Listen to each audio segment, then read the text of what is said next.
Então, o Rafael já é um velho conhecido nosso, né? Colabora aqui com o Laboratório de Estudos Clássicos da UF desde o começo da pandemia, quando a gente começou a organizar encontros online. Ele também é um dos primeiros da nossa área que começou, aí vou falar um termo, bombar na internet.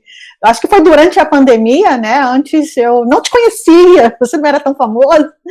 E ele é professor também, né, de língua e literatura grega, trabalha no apoio pedagógico da FALE, da UFMG, desde 2016, sempre dá aulas públicas, na verdade, né, com esse apoio pedagógico sobre diversos assuntos, literatura comparada, linguística comparada, literatura também, estudos literários, teorias da narrativa, especialmente literatura clássica, né? Ele é doutorando da UFMG e está fazendo uma pesquisa sobre os estudos clássicos na Universidade Contemporânea. Estamos aguardando o resultado dessa pesquisa. Também é editor da revista Em Tese, que é a revista docente da pós-graduação, e é, de todos nós, o mais famoso youtuber dos clássicos, com mais de 3.500 inscritos. Então, querido Rafael, seja bem-vindo e estamos aqui para ouvir a sua contribuição. Muito obrigado pela generosa apresentação, Grace. Eu acabei optando por instalar o microfone. Está dando para ouvir direitinho? Então tá ótimo. Eu coloquei no chat 2 links para pastas onde eu disponibilizei arquivos nos quais eu vou me apoiar para a apresentação de hoje. Eu não fiz nenhum handout, mas quem tiver interesse pode ir lá. São 2 pastas abertas do Google Drive. E é possível baixar a maior parte da minha bibliografia, sobretudo os títulos principais em que eu me baseio, né? Eu vou ler, eu não vou apresentar, projetando a tela. Espero que não seja muito enfadonho e vou tentar me manter aqui dentro do tempo. Eu começo dizendo o seguinte, né? Meu nome é Rafael Silva, é um prazer enorme estar falando com vocês aqui hoje e destacar esse tema, violência e civilização, que, como tem sido dito e reiterado pelas inúmeras apresentações, né, tanto as da semana retrasada, quanto as da semana passada, as de hoje, esse tema não poderia ser mais oportuno nesse 27º Seminário de Estudos Clássicos na Universidade Federal Fluminense, né, neste ano de 2021.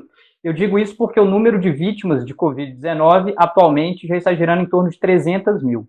E eu repito, esse é um número absurdo, 300 mil pessoas mortas pelo descaso com que o governo brasileiro tem tratado a pandemia desde o início. Enfim, apesar do discurso alterado do Bolsonaro ontem. O plano de instrumentalização dessa crise sanitária para fins políticos está cada vez mais claro, e enquanto isso, palavras de ordem autoritárias tentam impor com uma violência cada dia mais explícita uma concepção de civilização sem qualquer espaço para a civilidade. Minha proposta aqui hoje, embora tenha um foco histórico, vai tangenciar algumas dessas questões prementes e podemos voltar a discuti-las no debate ao fim das apresentações. Antes de apresentar as minhas ideias, eu gostaria de agradecer rapidamente ao LEC UF, as pessoas da Grace, aqui, o Beethoven, a Renata está aí também, toda a equipe de monitoras e monitores, porque o evento está incrível e a gente sabe quanto trabalho dá organizar um evento dessa magnitude, e eu agradeço vivamente esse trabalho de pessoas que defendem os estudos clássicos e defendem a educação pública de qualidade. Então, meu muito obrigado aqui. A minha apresentação se intitula O Mal-Estar nos Estudos Clássicos. Obviamente, os ecos freudianos são aí explícitos e voluntários. Eu retomo as intuições básicas do pai da psicanálise num texto que ele publica em 1930 e que já aparece evocado na própria chamada deste evento do LEC UF, porque em O Mal-Estar da Civilização, Freud empreende partir da constatação de um incômodo comum a seus contemporâneos. Lá, obviamente, ele está entre guerras e no momento que precede a ascensão do nazismo na Alemanha, mas obviamente com implicações para a Áustria, e ele parte desse incômodo comum compartilhado a fim de propor uma investigação arqueológica do problema, né? Qual a origem desse mal-estar na civilização? A minha aqui não importa que sua resposta remonte ao conflito entre as pulsões individuais e as formas de controle sociais como a base do processo civilizatório, né? Ele vai trabalhar aí nessa chave psicanalítica para tentar repensar o que é a constituição da civilização enquanto um processo, porque o que eu pretendo retomar aqui dele, com esse título, é apenas o procedimento arqueológico, para o objeto que me ocupa aqui, qual seja o mal-estar nos estudos clássicos. Eu já peço desculpas de antemão pelo que pode haver de hermético, eventualmente, na minha apresentação, mas por causa do seu caráter abreviado, eu teria que passar de forma relativamente rápida por assuntos complexos, e isso pode dar a sensação de alguma obscuridade. Mas, se ficar qualquer dúvida, eventualmente a gente pode voltar a conversar e a debater sobre essas questões na sequência. Porque o que é um ponto comum, eu acho, na maior parte do que estudiosos classicistas hoje conseguem constatar sobre a situação do campo, é um certo mal-estar. Né? A gente pode ver isso tanto num debate que aconteceu recentemente lá nos Estados Unidos, toda a questão muito escandalosa, na verdade, sobre o cancelamento de Homero, as várias respostas conservadoras e progressistas que foram suscitadas, a repercussão que isso teve eventualmente no Brasil, o próprio debate que aconteceu lá na revista Piauí, não é? A partir daquela reportagem publicada sob pseudônimo, não é revolução, mas forma de autoritarismo, algo assim, e todas as réplicas que essa reportagem suscitou, a gente pode constatar existir uma espécie de mal-estar que passa pelos estudos clássicos, mas que passa de forma mais geral pelas humanidades e pela universidade, e que diz respeito, a meu ver, aspectos que são tanto de ordem social quanto político-econômica. Porque os diferentes questionamentos que parecem girar em torno da incômoda pergunta para quê? Então, para que a universidade? Para que as humanidades? Para que os estudos clássicos? Elas têm diferentes respostas possíveis e elas têm diferentes motivações a depender de onde elas partem. Né? Entre demandas progressistas identitárias, por um lado, com reivindicações de justiça social e representatividade, e, por outro lado, pressões econômicas de viés neoliberal, classicistas precisam frequentemente se posicionar para responder aos dilemas de sua posição dentro do sistema educacional contemporâneo. Então, vejam, por um lado, há demandas de representatividade, e a gente vê muitos classicistas reclamando disso. Por outro, há demandas por algo que seja mais útil. Né? E, obviamente, essas reivindicações não são iguais, elas partem de grupos normalmente muito distintos, mas elas exercem formas de pressão na área. E a área tem que saber como responder a isso. A meu ver, portanto, o mal-estar está relacionado de alguma forma com a nossa posição hoje. Mas eu vou retomar aqui os passos do Freud, aos quais eu aludi acima, e vou me propor a indagar sobre as origens desse mal-estar, remontando as origens do próprio campo dos estudos clássicos. Não suas origens míticas na antiguidade, pois apesar de nos voltarmos para objetos que podem ter sido eventualmente estudados pelos antigos, inclusive em termos de aspectos metodológicos comuns, a verdade é que um classicista atuando hoje compartilha muito pouco do que era a tarefa de um estudioso em Alexandria ou de um sofista em Atenas. A gente tem muito mais do que é a formação do classicista no século XIX, sua tarefa pedagógica diante de um Estado nacional. Por isso eu vou remontar aqui as origens dos estudos clássicos na modernidade. Aqui, uma consulta rápida a algum dos vários manuais dedicados à história do campo pode indicar a importância do nome de Friedrich August Wolff. Ele é mais conhecido pelos estudos homéricos, mas ele é um nome fundamental para a história dos estudos clássicos. Essa foi uma surpresa que eu tive no início do meu doutorado, de constatar que existe uma espécie de subgênero dentro do nosso campo que se chama História dos Estudos Clássicos. E aí vários manuais, em português, infelizmente, que eu conheça, não há nenhum, mas em língua inglesa, italiana, francesa, alemã, existem vários títulos que são simplesmente História dos Estudos Clássicos, História da Filologia Clássica, História das Clássicas, enfim, varia aí a nomenclatura da disciplina, mas todos se inserem dentro de um subgênero que é esse de História dos Estudos Clássicos.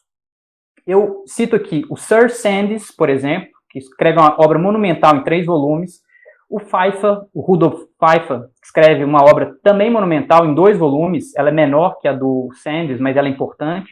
O mesmo Wilamowitz, que escreve uma obra mais restrita. Todos eles indicam o Wolff como uma espécie de herói epônimo da fundação moderna desse campo. A expressão herói epônimo é do Niebuhr. Ele escreve um elogio fúnebre por ocasião da morte do Wolff e diz: Wolff é o herói epônimo da fundação dos estudos clássicos. Escreve esse elogio fúnebre em 1828. E isso não apenas porque, então, o Wolff escreve os seus Prolegomena ad Homerum, os seus Prolegômenos a Homero, em 1795, instituindo as bases do que será a questão homérica no século XIX, mas, sobretudo, porque sua apresentação da ciência da antiguidade obra publicada em alemão em 1807, na ressaca da Batalha de Iena, ou seja, a Prússia tinha acabado de perder para os exércitos de Napoleão. Ele publica, poucas semanas depois, esse livro escrito, ele mesmo diz, quase de uma sentada só, no qual ele delineia os princípios da prática moderna dos estudos clássicos. É um livro curto, ele tem cerca de 140 páginas, e ali é interessantíssimo como ele distingue questões fundamentais para a nossa área. Não é à toa que, na ocasião em que ele publica esse livro, que foi escrito em alemão, e eu destaco esse fato porque não é gratuito a escolha do idioma. Até então, publicar no campo da erudição era sempre em latim. Ele faz uma escolha por uma língua nacional com um propósito nacionalista explícito. Não é à toa, portanto, que ele recorra ao nome alemão de base germânica Altertumswissenschaft para batizar esse campo, né? Então, ciência da antiguidade, em vez de recorrer à nomenclatura tradicional relacionada à noção de filologia ou mesmo filologia clássica. Ele muda, então, o nome da disciplina e ele funda uma nova disciplina em novas bases. Com isso, obviamente, ele tem a intenção de inaugurar uma novidade. Para nossos propósitos aqui, cumpre destacar dessa sua inovadora e bem-sucedida proposta, principalmente o seguinte. Em primeiro lugar, a distinção dos povos antigos, que seriam dotados de cultura, e ele fala cultura, por oposição aos demais, que teriam apenas desenvolvido certo nível de conforto material. O Wolff, eu vou citar, né, eu coloquei esse PDF lá na pasta que eu disponibilizei agora há pouco, no livro de 1807, na página 15, ele explicitamente destaca os gregos antigos e, em menor medida, ele faz questão de deixar isso claro, em menor medida, os romanos, como objetos de estudo exclusivos da Altertumswissenschaft, em detrimento de egípcios, hebreus, persas e todos os outros povos que ele classifica de orientais. Fala, isso é objeto dos orientalistas, nós estudamos exclusivamente gregos e romanos. Com base em que convicção? Na convicção de que somente o primeiro grupo teria desenvolvido uma verdadeira cultura intelectual. A expressão em alemão é Geisteskultur, enquanto os povos orientais teriam atingido apenas certo nível de urbana civilidade ou civilização. Então, os aspectos mais materiais do que significa desenvolver uma cultura sem o desenvolvimento pleno do espírito, por assim dizer. Em segundo lugar, ele faz uma outra coisa. Ele estabelece a tarefa pedagógica dessa nova disciplina no âmbito do arranjo universitário implementado por seu colega e amigo Wilhelm von Humboldt, né, o famoso Humboldt. Os dois estudiosos têm uma amizade que remonta aos anos de 1790, quando trocam escritos e ideias sobre a importância da Grécia Antiga para a formação do espírito germânico. A gente pode pensar em outros nomes que participaram desse movimento, os irmãos Schlegel, por exemplo, Schelling, eventualmente o Hegel. Mas o Humboldt ele é fundamental por quê? Porque ele é o responsável por estabelecer o modelo de universidade que vai ser implementado em Berlim em 1810 como resposta prussiana à derrota diante do exército napoleônico, em 1807. Então vejam como tudo isso se concatena muito bem, e o propósito desse modelo universitário, pensado pelo Humboldt em diálogo com o Wolff, é proporcionar uma verdadeira Bildung, uma verdadeira educação, uma verdadeira formação para os futuros administradores da Prússia, buscando um equilíbrio entre a formação generalista, daí o papel das clássicas, e a especialização requerida pelos novos campos de estudo, que eram dos mais diversos campos, não é? O sucesso dessa proposta foi tão grande que a gente pode, por assim dizer, se dar conta dele hoje, contemplando as inúmeras realizações intelectuais desse período, né? Qualquer classicista sabe que, a depender do campo, é mais importante saber alemão do que saber inglês ou saber francês, porque tem coisas que eles fizeram nessa época que são incontornáveis. E, por um segundo aspecto, o modelo universitário prussiano foi importado por todo o planeta Terra. Assim, onde havia universidades, né, no modelo tradicional, sobretudo medieval, o modelo Humboldtiano foi pouco a pouco sendo importado. França, eventualmente Itália, Estados Unidos, Inglaterra resistiu um pouco, mas eventualmente Inglaterra. O modelo que via França e Estados Unidos chegou no Brasil foi o modelo Humboldtiano. Então, enfim, o sucesso desse modelo universitário pode ser depreendido também daí. Em todo caso, é importante destacar desse modelo o seguinte: ele alia a pesquisa ao ensino.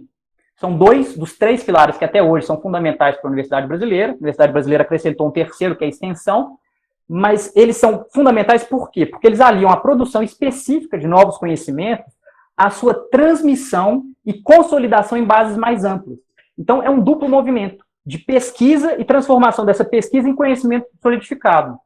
É diferente do modelo de universidade que vigia até então, que era o modelo medieval, porque no modelo medieval se trabalha com a chave de um conhecimento consolidado pelos séculos e simplesmente transmitido, enquanto cabia às academias, sobretudo, a pesquisa de novos conhecimentos.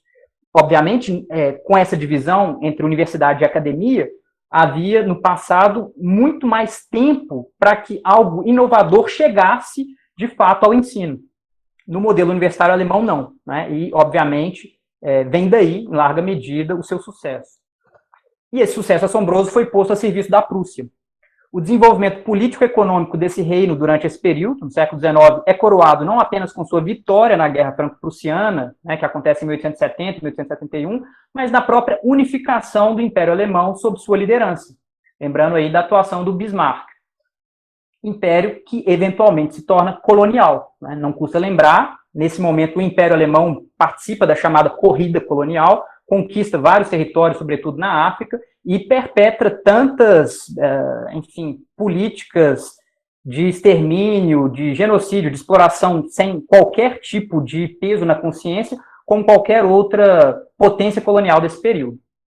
Em termos de Wissenschaft, né, de ciência mais própria da nossa área, é preciso a gente levar em conta o seguinte: só a Universidade de Berlim, uma única universidade, contou entre seus professores com nomes tão relevantes quanto os de Niebuhr, né, nome fundamental porque é a pré-história romana, estuda, por assim dizer, o que veio antes dos registros escritos na história romana, o Schleiermacher, nome fundamental da tradução de Platão e do estabelecimento da hermenêutica enquanto disciplina, o Immanuel Becker, nome que dispensa apresentações, ele editou Platão, Aristóteles, Aristófanes, enfim, editou os principais autores gregos nesse período, o Boyk, o Droysen, eu não vou, enfim, parar para falar de cada um, mas, enfim, são basicamente os heróis, por assim dizer, das disciplinas da helenística, da crítica textual, o Lachmann, o Mommsen, da historiografia romana, o Hermann Diels, os fragmentos dos pré-socráticos, o Wilamowitz, enfim, escreveu sobre tudo, não é?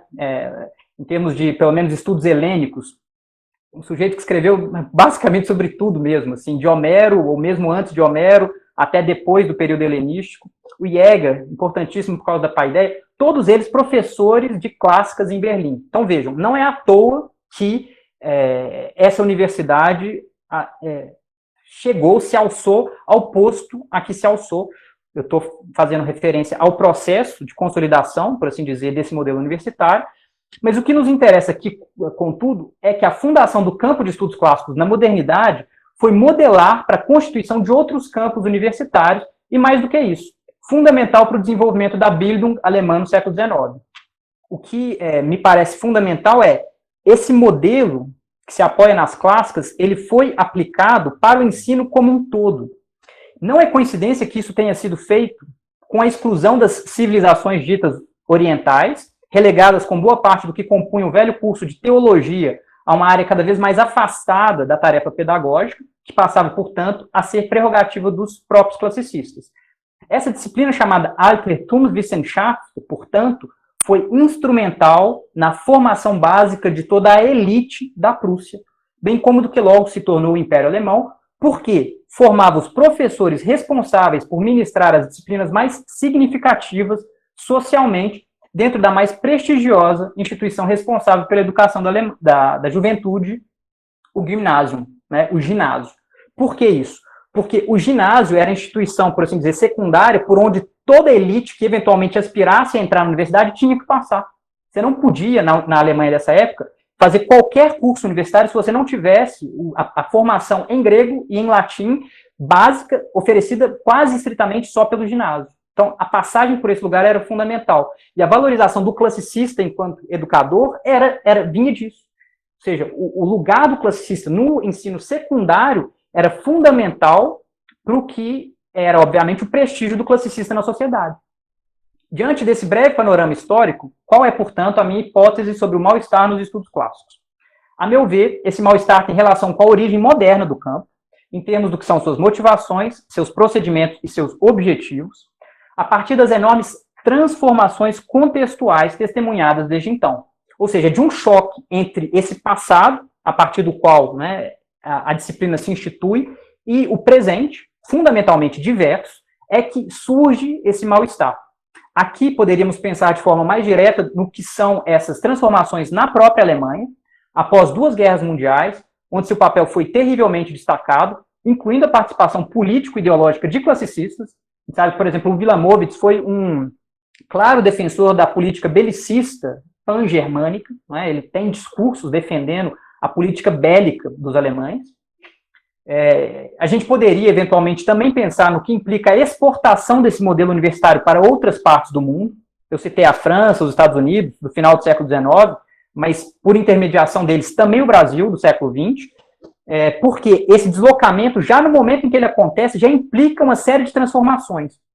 Mas, com o passar do tempo, imaginem o tipo de transformação que ainda advém, não é? Porque quando o Brasil recebe isso, digamos, lá na década de 40, 50, do século passado, já era distinto do momento em que a disciplina foi originalmente instituída. Pensem no que é hoje. Hoje, o latim nem existe mais como obrigatoriedade em nenhuma instância da educação. Não é? Então, a meu ver, o mal-estar vem muito desse choque entre o passado, entre uma idealização, inclusive, desse passado, e um presente que é encarado de forma muito crua, em que, em primeiro lugar, as línguas antigas, como o latim e o grego, não são presentes no currículo, ou não são tão presentes, nem nada determinantes para o sucesso profissional de quem quer que seja. A própria tradição clássica, ela não desfruta de um prestígio como outrora, e, portanto, o classicista brasileiro, mas a gente poderia dizer o francês, o alemão, o estadunidense, tem hoje um treinamento muito mais curto e limitado, uma valorização muito mais restrita e condições de trabalho muito mais precárias do que há 1 século e meio, 2 séculos atrás. Não é? Então, o contexto de desenvolvimento dos estudos clássicos, e aqui eu estou chegando ao fim da minha apresentação, mudou radicalmente, do momento em que ele é instituído até o presente. Mudou radicalmente na Alemanha, onde o campo foi fundado, em termos modernos, por Wolff e Humboldt. Mudou radicalmente também na sua transposição para outros lugares, onde a situação já era diferente pelas circunstâncias de sua formação e educação, e que, obviamente, foi se tornando cada vez mais diverso com o passar do tempo.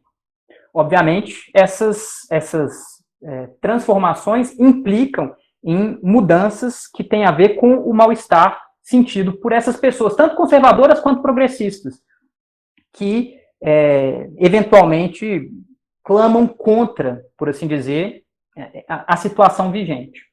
A meu ver, é fundamental que tomemos consciência dessas diferenças e aprendamos a responder às questões de nosso próprio tempo.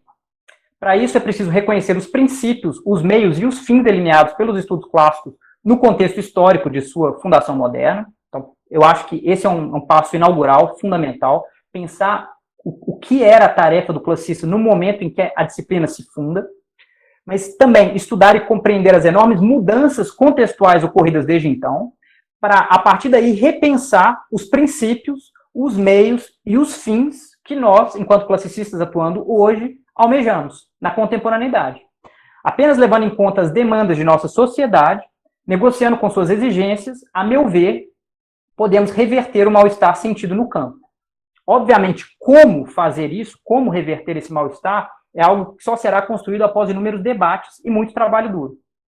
Os estudos clássicos ainda têm uma função importante na prática da pesquisa e do ensino, em termos de formação do pensamento crítico, e essa é a minha opinião. Eu acho que assim, a forma como nós podemos responder passa por aí, não apenas nas áreas das letras, literatura e linguística, mas também, a gente ouviu o Guilherme agora há pouco, na história, na filosofia, na arqueologia, na antropologia, e a gente poderia citar tantos outros cursos, né? Ciência política, arquitetura, artes, teologia e tantos outros.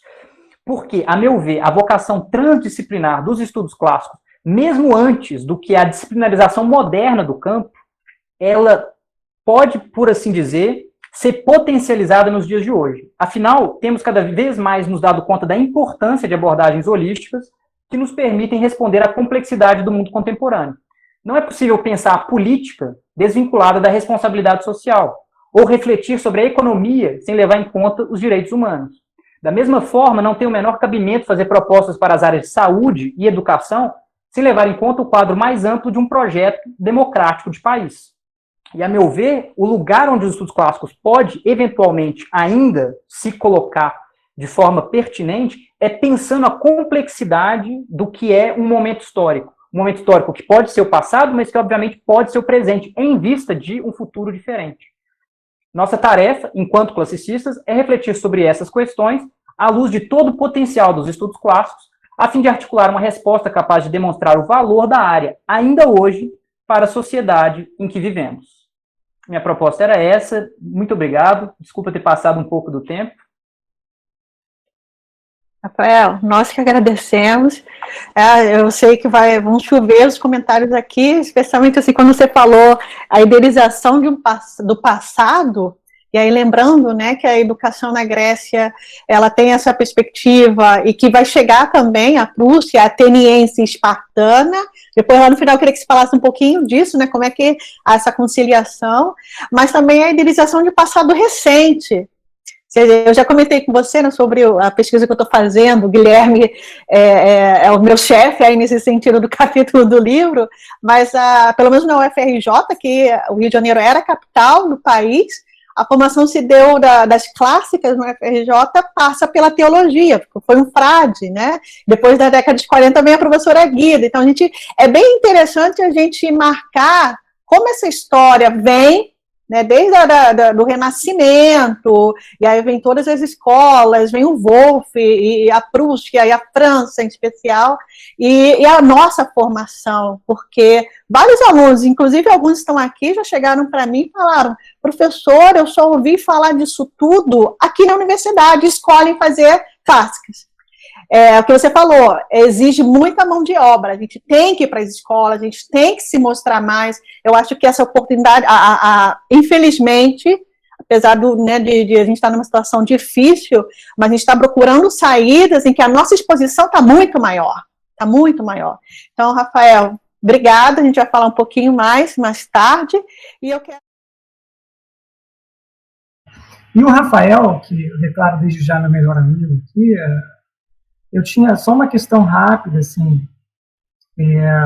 Primeiro, agradecer a você por compartilhar os materiais, né?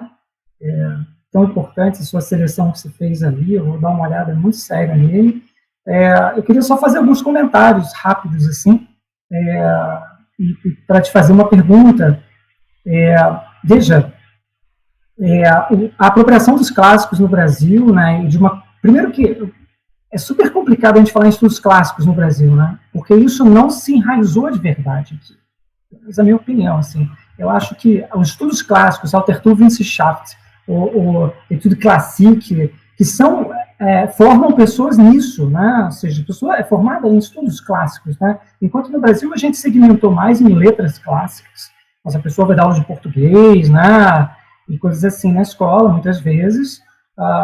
Você tem historiadores que se dedicam à atividade clássica e cuja formação linguística geralmente não é lá essas coisas no Brasil, né? E você tem arqueólogos também. Então, enquanto que em departamentos de estudos clássicos, como onde eu estudei na Brown, você tem esse pessoal todo reunido, né? E dialogando entre si de várias maneiras. Isso não se realizou no Brasil, a não ser em sociedades como a SBEC, ou em determinados laboratórios, como eu fiz parte no CEIA, né, que é um laboratório que não existe mais, mas que na época reunia pessoas de várias áreas. Então, há um esforço nesse sentido, mas não há uma formação em estudos clássicos propriamente no Brasil. Quanto ao negócio da escola, é bom lembrar para as pessoas que estão assistindo a gente que o Colégio Pedro II, lá no meados do século XIX, ele institui um estudo da cultura clássica, assim como da história sagrada, que é uma história judaico-cristã, e que, em meados do século, faz-se a tradução de manuais franceses, né, os précis, né, précis de histoire ancienne, coisas assim, ou seja, sínteses de história antiga, que são traduzidas, porque para a elite que da época era muito importante aquilo, como formação espiritual, como diriam os alemães, a Bildung, né, porque aquilo está sendo importado para cá como ideal de civilização, na mesma época que estão se formando os grandes museus nacionais em toda a América Latina, e que vão trazer um discurso importante e eurocentrado sobre a origem desses povos, como o povo brasileiro. O povo brasileiro tem sua origem também aonde? Na própria Europa. Tanto que o desaparecimento da população indígena era prevista pelos literatos da época, né? Então, isso é muito importante como solidificação de uma ideia em torno dos clássicos no Brasil, e principalmente uma ideia conservadora, né? E eu acho que o problema que eu acho que eu coloco para você, não sei nem se vai dar tempo de responder, mas é uma pergunta que eu coloco, eu acho que é interessante, que é, será que e tem a ver com o Peralta lá de Princeton, que fez aquele paper, né, no New York Times, e tem a ver com um monte de críticas que têm sido feitas aos estudos clássicos. Olha, a história e a antropologia nasceram no 19 também, sob o mesmo Estado Nacional que você está falando aí. E defendendo bandeiras, poxa, vai ler Fustel do Coulanges para ver como é que é o negócio, sabe? É complicadíssimo, né? O Jacob Burckhardt também, mas e tantos outros, é muito complicado. Todos eles estão no seio da formação de um Estado Nacional Europeu e estão dialogando com essa lógica imperialista. No entanto, me parece que a antropologia e a história, de alguma maneira, dentro das suas áreas específicas, eles fizeram uma crítica mais contundente a essas questões orientalistas, a essas questões de racismos, de branquitudes, que eventualmente me parece mais difícil de ser digerida dentro de estudos clássicos que estão enraizados numa cultura grega e romana e que foi apropriada como um instrumento ideológico muito potente para a criação dessa ideia de mundo ocidental, que ainda hoje é muito forte. Ver vídeo dos Estados Unidos, eu estou aqui do lado dos caras, e que é um negócio fortíssimo, no Canadá mesmo. Última coisa que eu vou falar, prometo, mas é que é um assunto muito estimulante. O Centro de Estudos Clássicos da Université de Montréal, da Universidade de Montreal, uma das maiores do país aqui, eles têm um slogan como é que chama, num folderzinho, que é venha conhecer as origens da civilização ocidental. Então, veja, será que a crítica foi feita mesmo? Porque é duro o negócio. Então, é no Centre d'études classiques. Então, não é na formação em história. Então, assim, eu acho que a coisa explodiu agora dentro dos estudos clássicos, entende? Como que a gente resolve o problema? Então, é uma reflexão e pergunta sobre o que você acha sobre esse atraso, digamos assim, da autocrítica dos estudos clássicos. Desculpa, o meu papel está super difícil aqui, e o Guilherme já facilitou minha vida fechando. Rafael, por favor, se você pudesse falar em 1 minuto, ou então a gente marca uma outra mesa, mas é porque a gente já está com 10 minutos de atraso praticamente, né? Se você me fizesse esse favor, fico eternamente grata. Desculpa, Guilherme. Eu agradeço enormemente a pergunta do Guilherme, eu concordo inteiramente com o que ele fala sobre a história dos estudos clássicos no Brasil, esse é o meu posicionamento também, não é? Enfim, teria muito o que falar sobre isso, sobre a querela atual, né, que parte dos Estados Unidos, aquilo é muito próprio do ambiente acadêmico estadunidense, eventualmente europeu também, mas não brasileiro, né? A formação dos estudos clássicos no Brasil não permite que aquele tipo de debate tenha sentido aqui, mas, obviamente, várias questões que são candentes para o debate lá são muito produtivas quando chegam aqui. Então, o que eu estava propondo no chat para a Renata, que a meu ver, não tem um grande marco que vai, por assim dizer, polemizar os estudos clássicos como fez o Martin Bernal na década de 90. Mas existem várias entradas que nos permitem vislumbres de outras formas de conceber estudos clássicos que são muito produtivas. Os Black Studies, os Women Studies, ou estudos feministas, eventualmente os Queer Studies, Gay Studies, que são formas de ver esse legado, inclusive se voltando para o próprio passado, com olhos que têm outras preocupações. E, a meu ver, talvez a forma mais produtiva de pensar os estudos clássicos hoje é na linha do que, inclusive, trabalhos apresentados aqui hoje belamente, de recepção, tem feito, que é o que foi chamado a atenção para essa via de mão dupla, não é? O presente produz o passado e o passado produz o presente, são os estudos de recepção, né? Eu acho que, assim, a recepção é uma forma fundamental que nós temos que elaborar hoje a fim de revigorar os estudos clássicos no presente. Mas, enfim, muito obrigado pela pergunta, riquíssima. Valeu.